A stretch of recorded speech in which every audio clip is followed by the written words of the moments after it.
ನಮಸ್ಕಾರ ವೀಕ್ಷಕರೇ, ಜಾನಕಿ ಟಿವಿ ಸುದ್ದಿವಾಹಿನಿಗೆ ಸ್ವಾಗತ. ನಾನು ನಿಮ್ಮ ಎಂ ಮಹದೇವಸ್ವಾಮಿ.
ಕುಡಿಯುವ ನೀರಿನ ವ್ಯವಸ್ಥೆ, ಎಲ್ಲಕ್ಕಿಂತ ಹೆಚ್ಚಾಗಿ ಪ್ರಸಾದದ ವ್ಯವಸ್ಥೆ, ಎಲ್ಲ ದಿನಗಳು 3 ವೇಳೆ ಪ್ರಸಾದ ವ್ಯವಸ್ಥೆ ಆಗ್ತದೆ. ಅದನ್ನು ನಮ್ಮ ಸಂಚಾಲಕರಾದ ಸುಬೋಧನವರು ನಮಗೆ ತಿಳಿಸ್ತಾರೆ. ಬರುವಂಥ ಭಕ್ತಾದಿಗಳಿಗೆ, ವಿಶೇಷವಾಗಿ ಉತ್ತರ ಕರ್ನಾಟಕದಿಂದ ಬರುವಂಥ ಭಕ್ತಾದಿಗಳಿಗೆ ತಾತ್ಕಾಲಿಕ ವ್ಯವಸ್ಥೆ ಸರ್ಕಾರ KSRTC ಅವರು ಮತ್ತು ಖಾಸಗಿ ವಾಹನ ಮಾಲೀಕರ ಸಂಘವನ್ನು ಇಲ್ಲಿ ಏರ್ಪಾಡು ಮಾಡಿದ್ದಾರೆ. ಅವಾದ್ಮೇಲೆ ಬೇರೆ ಬೇರೆ ಹಳ್ಳಿಗಳಲ್ಲಿ ನಡೆಯುತ್ತೆ. ಇದು ಮುಖ್ಯವಾದಂಥ ವಿಚಾರ.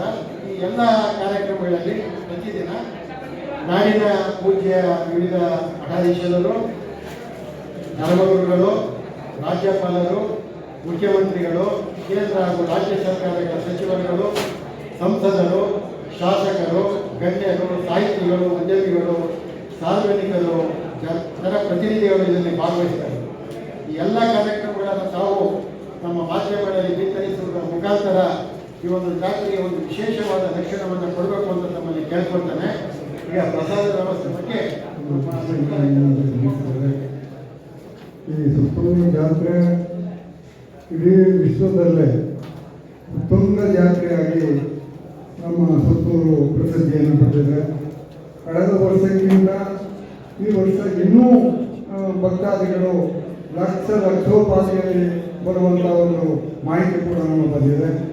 ಈಗ ನಮಗೆ ಗೊತ್ತಿರೋ ಹಾಗೆ ಆದಿ ಜಗದ್ಗುರು ಶಿವರಾತ್ರೀಶ್ವರ ಜಯಂತಿ ಮಹೋತ್ಸವ ಮಳವಳ್ಳಿನಲ್ಲಿ ದಾಖಲೆ ರೂಪದಲ್ಲಿ ಅದು ಚರಿತ್ರೆಯಲ್ಲಿ ಬರೆಯುವ ರೀತಿ ನಡೆಯಿತು. ಇನ್ನು ಈಗ ಇಡೀ ಮಂಡ್ಯ ಜಿಲ್ಲೆನೇ ಅಲ್ಲಿ ಭಾಗವಹಿಸಿದ್ರು. ಅವರೆಲ್ಲರೂ ಕೂಡ ಈ ಜಾತ್ರಾ ಒಂದು ಸಮಿತಿಯವರು ಆಹ್ವಾನವನ್ನು ಈ ಜಾತ್ರೆ ಪರವಾಗಿ ಕೊಟ್ಟಿದ್ವಿ. ಹಾಗಾಗಿ ಸಾವಿರಾರು ಜನ, ಲಕ್ಷಾಂತರ ಜನ ಮಂಡ್ಯ ಜಿಲ್ಲೆ ಒಂದಿನನೇ ಈ ಸರಿ ಬರುವಂಥ ಮಾಹಿತಿ ಇದೆ.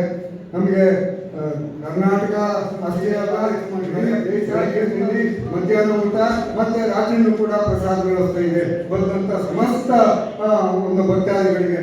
ಹಾಗಾಗಿ ಈ ಸರಿ ನಾವು ಈ 1000 ಕ್ವಿಂಟಾಲ್ ರೈಸನ್ನ ರಾಯಚೂರು ಆ ಜಿಲ್ಲೆಯಿಂದ ಸುಮಾರು 2 ವರ್ಷದ ಹಳೆ ಒಂದು ರೈಸನ್ನ ಈಗ ತಂದು ಈಗ ಸ್ಟೋರಲ್ಲಿ ನೀವು ನೋಡಿದ್ದೀವಿ. ಅದಲ್ಲದೆ ಭಕ್ತಾದಿಗಳು ಸಾವಿರಾರು ಕ್ವಿಂಟಾಲ್ ರೈಸನ್ನ ತಂದು ಈಗಾಗಲೇ ಸ್ಟೋರಲ್ಲಿ ಇಟ್ಟಿದ್ದಾರೆ. ಹಾಗೆ 250 ಕ್ವಿಂಟಾಲ್ ತೊಗರಿಬೇಳೆ ಗುಲ್ಬರ್ಗದಿಂದ ಬಂದಿದೆ. ಮತ್ತೆ 1600 ಕ್ಯಾನ್ ರಿಫೈನ್ಡ್ ಆಯಿಲ್ ಕೂಡ ಈಗ ಸ್ಟೋರಲ್ಲಿ ಬಂದಿದೆ. ಜೊತೆಗೆ 15-20 ಟನ್ ಬೆಲ್ಲನೂ ಕೂಡ ಈಗ ಬಂದಿದೆ. ಸುಮಾರು 3500 kg ಖಾರದ ಪುಡಿ, 160 ಕ್ವಿಂಟಾಲ್ ಕಡಲೆ ಹಿಟ್ಟು, ಹಾಗೆ 200 ಕ್ವಿಂಟಾಲ್ ಸಕ್ಕರೆ ಬನ್ನಾಳಿ ಸುಗಂಧವರು ಕೂಡ ಕಳಿಸ್ಕೊಟ್ಟಿದ್ದಾರೆ. ಸುಮಾರು 600 kg ನಂದಿನಿ ತುಪ್ಪ ಬಂದಿದೆ. ತಲಾ 750 kg ದ್ರಾಕ್ಷಿ ಗೋಡಂಬಿನೂ ಕೂಡ ನಾವು ಈ ಜಾತ್ರಾ ಸಮಿತಿಯವರು ಅದನ್ನು ಕಳಿಸಿದ್ದೀವಿ.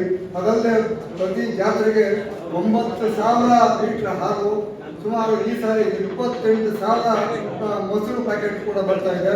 ಅದಲ್ಲದೆ 25,000 ತೆಂಗಿನಕಾಯಿ ಈಗಾಗಲೇ ಬಂದಿದೆ. ಸುಮಾರು 500 kg ಉಪ್ಪಿನಕಾಯಿ ಕೂಡ ಬಂದಿದೆ. ಪ್ರತಿ ದಿನವೂ ಕೂಡ ನಾವು ಸ್ವಾಮೀಜಿಯವರು ಆದೇಶ ಮಾಡಿದ್ದಾರೆ, 3 ಟೈಮಲ್ಲೂ ಕೂಡ ಸ್ವೀಟ್ ಕೊಡಬೇಕು ಅಂತೇಳಿ. ಬೆಳಿಗ್ಗೆ ತಿಂಡಿಗೂ ಕೂಡ ಸ್ವೀಟ್ ಕೊಡಬೇಕು, ಮಧ್ಯಾಹ್ನವೂ ಕೂಡ ಸ್ವೀಟ್ ಕೊಡಬೇಕು, ರಾತ್ರಿಯೂ ಕೂಡ ಪ್ರಸಾದಕ್ಕೆ ಸ್ವೀಟ್ ಕೊಡಬೇಕು ಅಂತ. ಸುಮಾರು ಸಿಹಿ ಬೂಂದಿ, ಟನ್ ಗಟ್ಟಲೆ ಸಿಹಿ ಬೂಂದಿ ಇದೆ, ಖಾರ ಬೂಂದಿ ಇದೆ, ಮತ್ತೆ ಪ್ರತಿದಿನ ಪಾಯಸ ಇರುತ್ತೆ. ಹಾಗೆ ಸುಮಾರು 5ರಿಂದ 10 ಲಕ್ಷ ಲಾಡಿದೆ. ಅಷ್ಟೇ ಪ್ರಮಾಣದ ಮೈಸೂರು ಪಾಕ್ ಇದೆ. ಅದಲ್ಲದೆ ಈ ಪ್ರತಿದಿನವೂ ಕೂಡ ನಮ್ಮ ಈ ಒಂದು ಪ್ರಸಾದ ವ್ಯವಸ್ಥೆಗೆ ತರಕಾರಿ ಬರ್ತಾ ಇದೆ. ಬೆಂಗಳೂರು ಮಾರ್ಕೆಟಿಂದ ನಮಗೆ ತರಕಾರಿ ಬರ್ತಾ ಇದೆ, ಮೈಸೂರು ಮಾರ್ಕೆಟಿಂದ ಬರ್ತಾ ಇದೆ, ಪಾಂಡವಪುರ ಮಾರ್ಕೆಟಿಂದ ಬರ್ತಾ ಇದೆ, ಊಟಿ ಮಾರ್ಕೆಟಿಂದ ಬರ್ತಾ ಇದೆ, ನಂಜನಗೂಡು, ಗುಂಡ್ಲುಪೇಟೆ. ಕೆಲವರು ಉಚಿತವಾಗಿ 2ರಿಂದ 3 ಲಾರಿ ಲೋಡಷ್ಟು ಪ್ರತಿದಿನ ಈ 6 ದಿನಕ್ಕೆ ಸಾಕಾದಷ್ಟು ತರಕಾರಿ ಕೂಡ ಬರ್ತಾ ಇದೆ. ಕೆಲವು ಮಾತ್ರ ನಾವು ಸಮಿತಿಯಿಂದ ಪರ್ಚೇಸ್ ಮಾಡ್ತೀವಿ, ಉಳಿದನ್ನ ದಾನಿಗಳೇ ಅವರು ತರಕಾರಿಯನ್ನು ಉಚಿತವಾಗಿ ಕಳಿಸ್ಕೊಡ್ತಾ ಇದ್ದಾರೆ.